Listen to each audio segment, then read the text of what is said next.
সাম্প্রতিক সময়ে বাংলাদেশের খবরাখবর প্রকাশে বিপুল আগ্রহ দেখাচ্ছে ভারতের পশ্চিমবঙ্গের পত্রিকাগুলো।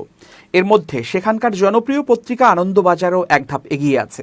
মঙ্গলবার পত্রিকাটি লিখেছে, মোহাম্মদ ইউনূসের নেতৃত্বাধীন বাংলাদেশ অন্তর্বর্তী সরকার এ বছরের ১৬ ডিসেম্বরও ঢাকায় বিজয় দিবসের কুচকাওয়াজ বাতিলের সিদ্ধান্ত নিয়েছে। তবে প্রথম এনে ভারতে মুক্তিযোদ্ধা এবং সেনা কর্তাদের ২০ সদস্যের একটি প্রতিনিধি দল পাঠানোর সিদ্ধান্ত নেওয়া হয়েছে।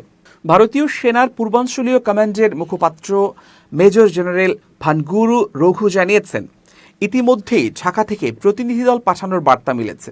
১৯৭১ সালের ১৬ ডিসেম্বর কলকাতা থেকেই মুক্তিবাহিনীর শীর্ষ আধিকারিকেরা দমদম বিমানবন্দর থেকে পূর্বাঞ্চলীয় কমান্ডের তৎকালীন প্রধান তথা মিত্র বাহিনীর সর্বাধিনায়ক লেফটেন্যান্ট জেনারেল জগজিৎ সিং অরোরার সঙ্গে হেলিকপ্টারে ঢাকা উড়ে গিয়েছিলেন। তারপরে অরোরার সামনেই কাগজে সই করে পাক বাহিনীর লেফটেন্যান্ট জেনারেল একে নিয়াজি আত্মসমর্পণ করেছিলেন। স্বাধীনতা লাভ করেছিল বাংলাদেশ।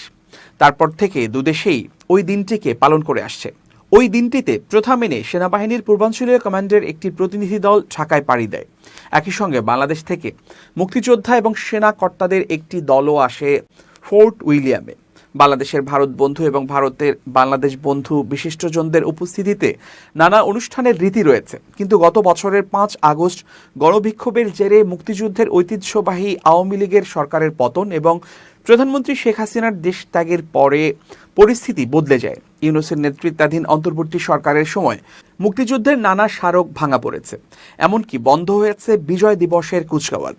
যদিও গত বছরের ১৬ আগস্ট ভারতের আমন্ত্রণে ফোর্ট উইলিয়ামে আয়োজিত কর্মসূচিতে এসেছিলেন বাংলাদেশের প্রতিনিধিরা।